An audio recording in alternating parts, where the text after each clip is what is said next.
irritado. Que é alguém, assim, totalmente sem educação. E você, né? Às vezes eu não penso nada, mas só fico olhando pra ele assim, tipo assim, não vai adiantar o que ele gritar comigo. Não. E você, Ju, como você lida com esse tipo de situação? Como que eu lido? Quando você recebe um cliente no guichê já em situação de estresse, ou conflito. Eu falo tá bom pra ele e eu falo que eu vou verificar. Respira bem fundo, né? Se respirar. O que você sente, Bruna? Qual que é a sua?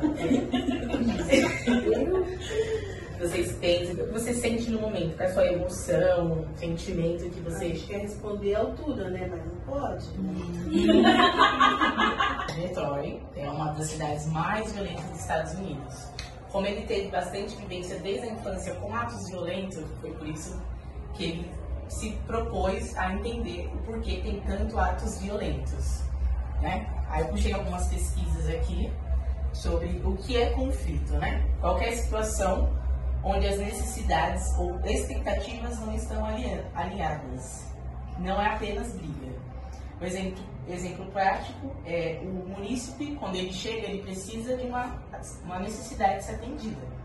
Um dos pontos que ele geralmente exige da gente é agilidade, né? Moça, vai logo, com pressa.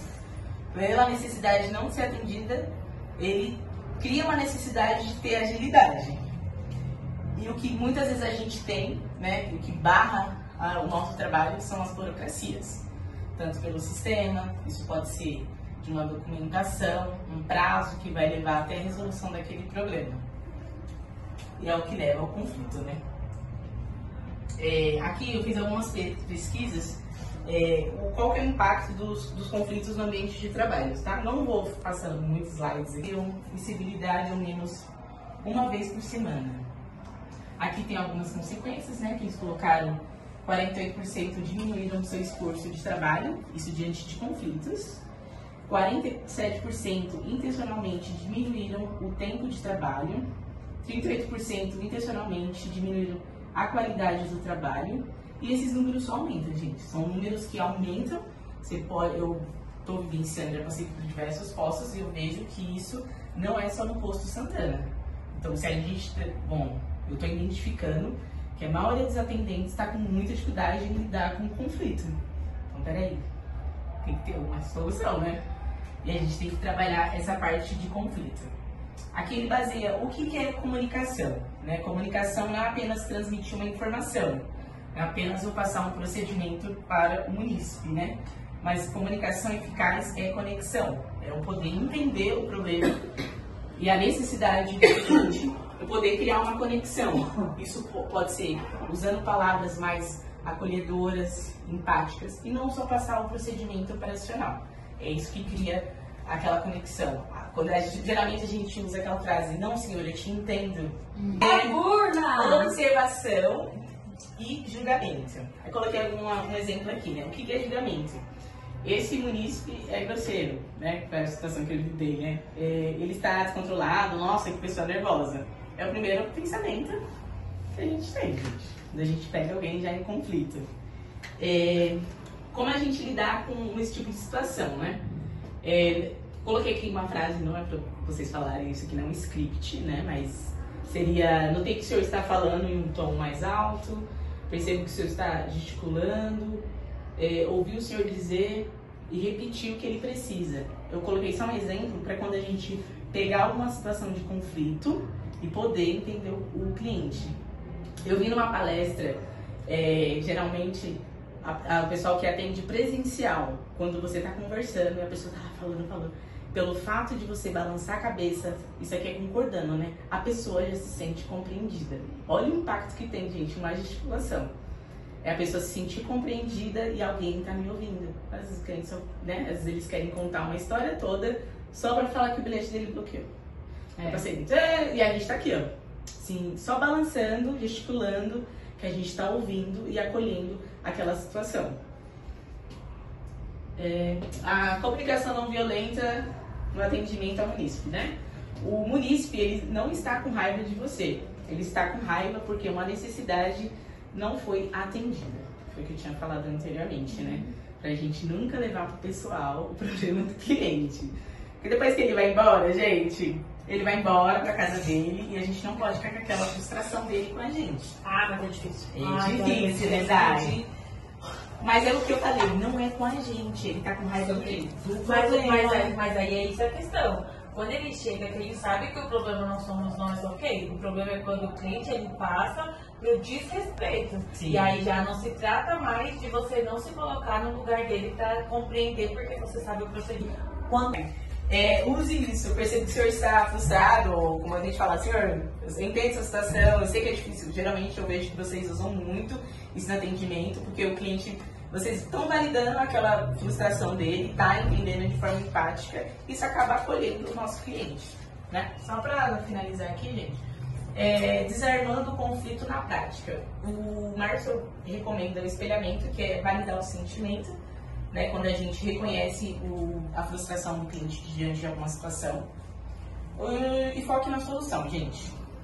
Eu vejo que alguns atendimentos a gente fica muito ali no problema. Gente, qual que é a solução? Abrir um chamado, trocar o bilhete, mandar pra ilha, SP Trans, ligar pra a gente Olha, mudança. não vai ser assim. Você vê? Vamos focar, porque a gente tira, porque o problema, o cliente vai ficar só com o problema. Mas meu bilhete não passa, meu saldo não cai, meu bilhete não funciona, não consigo trabalhar. Ele já tá com problema e ele vai querer enfatizar aquele problema. O que a gente tem que fazer? Senhor, validar aquela necessidade do cliente, entender de forma acolhedora e vamos direto para a solução, gente. E usar todas as nossas ferramentas Exato. para a solução. Gente, foca nisso. O cliente, ele vem com um problema. O que ele acha ser. Quando a gente tem todas as ferramentas aqui dentro, Discover, SA, SCA, Admin, a gente vai entrar em todas as ferramentas para passar uma resposta correta para ele, para a gente conseguir resolver. Se a gente tiver que abrir 10 chamadas, a gente vai ter que abrir 10 chamadas. Entendeu? Só que a gente precisa saber o que realmente, a gente precisa saber o que está passando para o cliente. Explorar o Entendeu? sistema, gente. A gente tem observado muito que alguns chamados têm virado retrabalho. Porque às vezes o atendente deixou de ver um Discover, esqueceu de fazer alguma restituição por lista, e o cliente viu que às vezes era só validar o bilhete, mandou o cliente voltar. Então a gente tem que explorar, gente, ferramenta. Eu sei que o pagante a gente usa SA, SCA, Discover, atendimento online. Gente, é muito serviço, muita ferramenta que a SP Trans disponibiliza para a gente já conseguir identificar o problema e já direcionar a solução. Por isso que a gente tem uma equipe de suporte, que é a Ilha, gente. A Ilha é a nossa equipe principal. A Ilha, ela é um canal direto para a SP Trans. Né? É como se fosse uma terceirização, né? O atendente pega o chamado, pega o chamado, eles são a equipe de suporte, analisa aquilo e já passa para a SP Trans. Geralmente a gente tem que prestar detalhadamente, analisar esses documentos, o que precisa, né? Deixa eu ver se é esse chamado realmente. Porque quando a Ilha passa para a SP Trans, gente, já é para resolver. Você vê quando eles passam a análise da SP Trans? Pronto. Aí a SP Trans só vai ler, né, o atendente que pegar o caso ali e já concluir o chamado dele. Tá bom? Gente, só para finalizar, compromisso e autocuidado. A comunicação não violenta é sua proteção. A comunicação não violenta, eles utilizam CNV, tá, gente? Não é só para o munícipe, era para proteger você do estresse. Ao focar na necessidade dele, você não absorve o ataque pessoal, porque a gente reforçou agora, né? E o nosso compromisso tem tal espelhamento empático, né? Que é o que a gente reforça, a gente sempre manter o nosso atendimento acolhedor. Sempre focar, gente. O problema não é você. Quando vem alguma situação, eu quero que vocês treinem e pratiquem isso no dia a dia. Ele não tá com raiva de mim, tá com raiva do bilhete, do sistema da SP Trans, né? Para que vocês não absorvem isso como um ataque pessoal. Tá bom, meninas? Eu vou colocar um vídeo rapidinho pra gente finalizar. É um vídeo sobre comunicação, tá? Deixa eu ver se dá pra aumentar aqui. A gente ir embora. Mas em sentido oposto, a falta de comunicação pode ser desastrosa, comprometendo o desempenho, provocando isolamento e frustração. Quem quer trabalhar com o cliente assim? Buscar estabelecer um processo adequado de comunicação é imprescindível para a gestão, mas também é de extrema importância para cada um